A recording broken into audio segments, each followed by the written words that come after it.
축복하시죠. 하나님 은혜 받으세요. 하나님 은혜 받으세요. 예, 하나님 은혜 받으세요. 아, 오늘 같은 날은 설교를 짧게 해야 은혜를 많이 받으실 텐데 열심히 노력해 보겠습니다. 하나님이 사람에게 주신 최고의 선물 가운데 하나가 노래가 아닌가 싶어요. 하나님께서 창조하신 피조물 중에 이 사람만이 유일하게 노래를 할 수 있어요. 우린 가끔 숲속의 새가 노래한다 뭐 이렇게 시적 표현을 쓰기는 합니다만 그 말 그대로 시적인 표현이지, 그렇죠? 그 새가 뭐 기쁨이나 슬픔이나 이런 사랑이나 이런 감정을 담아서 노래를 하는 것은 아니잖아요. 그런데 사람만 노래를 할 수 있어요. 음악을 할 수 있어요. 자, 하나님이 사람을 노래하는 피조물로 만드셨다는 사실은요, 창세기를 보면 명확해집니다. 하나님께서 아담을 만드시고 또 하와를 만드시고, 자, 성경에서 아담의 첫 마디가 뭐였을까요? 성경 퀴즈는 아니고 아담의 첫 마디는요, 이는 내 뼈 중에 뼈요 살 중에 살이로다. 이게 노래예요. 노래, 곡조에 맞춘 노래예요. 그러니까 성경에 기록된 아담의 첫 마디가 노래였다는 사실. 그렇죠. 그러니까 사람은 노래하는 피조물로 창조된 것입니다. 그러니 내가 뼈 중에 뼈요 살 중에 살이라는 것은 물론 하나님께서 주신 선물인 하와를 또 감탄하면서 또 노래한 것이기도 합니다만, 그 하와를 주신 하나님께 감사하는 것이겠죠. 그렇죠. 이런 감탄과 감사가 섞여 있는 것이 이 노래입니다.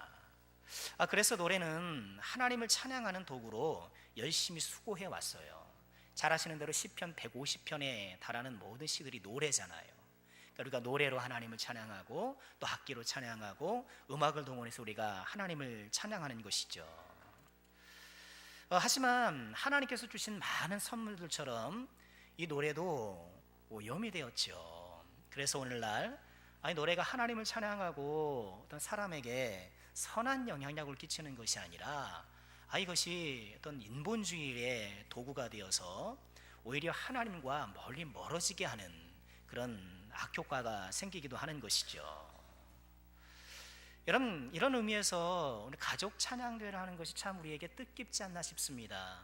여러분 어떤가요? 내가 누구랑 모여서 이렇게 찬양하는 시간이 얼마나 되나요? 물론 내가 혼자 이렇게 흥얼흥얼 찬양할 수도 있고 또 하나님을 노래할 수도 있겠습니다만, 특별히 어린 자녀들과 함께 찬양을 하는 시간 별로 없죠. 우리 자녀들과 같이 찬양을 한다? 별로 없어요. 시간으로 따지면 1년에 1시간도 안 될걸요. 그렇죠. 그런데 이렇게 또 같이 찬양 우리 대회, 대회를 한다고 하지만 뭐 경쟁이 아니잖아요. 또 함께 하나님께 찬양 축제로 영광 돌리면서 이렇게 자녀들과 함께 찬양도 하고 찬양으로 하나 되는 것이 얼마나 뜻깊은 일인지 모르겠습니다. 자, 오늘 말씀을 보면은요, 하나님을 나의 노래라고 고백을 해요. 나의 노래. 여러분, 요즘 여러분의 노래는 무엇입니까? 여러분, 노래는 내 마음에 가득한 것이 있을 때 나와요.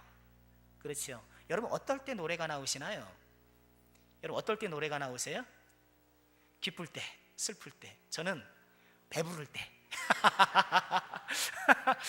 배부르면 저도 모르게 노래가 나와요. 여러분, 우리는 행복할 때 노래가 나와요.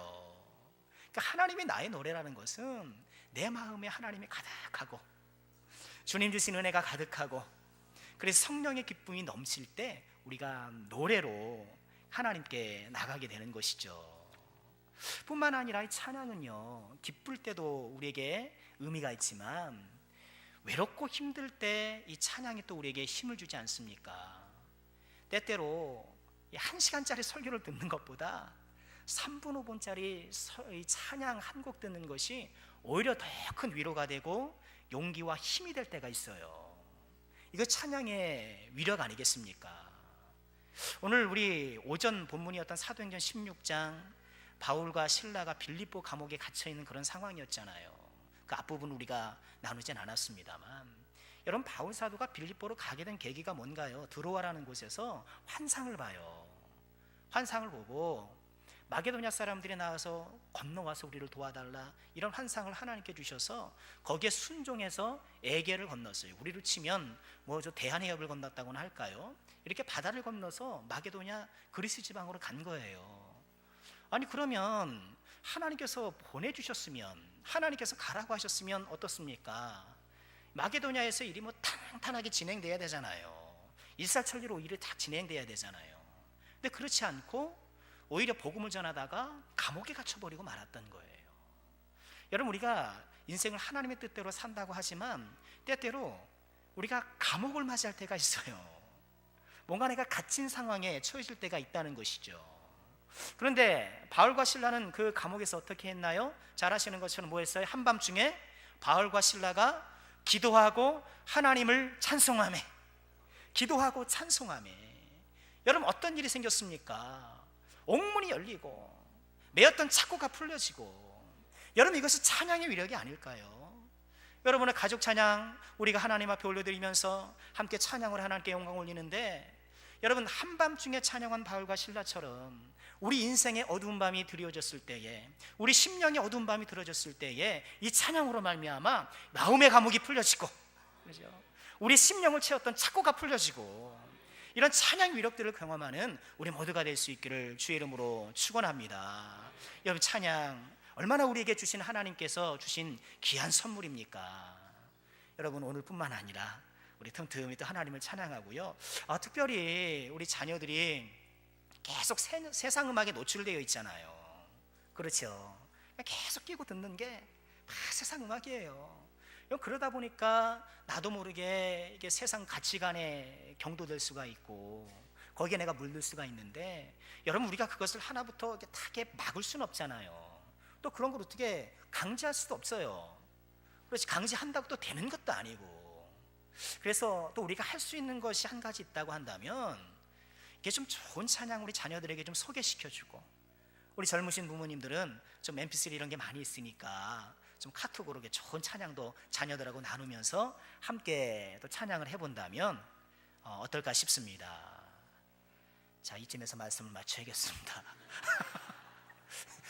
여러분의 표정이 말은 안 하지만 뭘 그렇게 그러시냐고 그런 느낌이 와요. 그래서 빨리 끝내야지. 자, 하나님께서 주신 이 노래마저 오염되는 이 안타까운 시절에 우리는 어떻게 해요? 다시 한번 찬양을 회복하고, 그렇죠?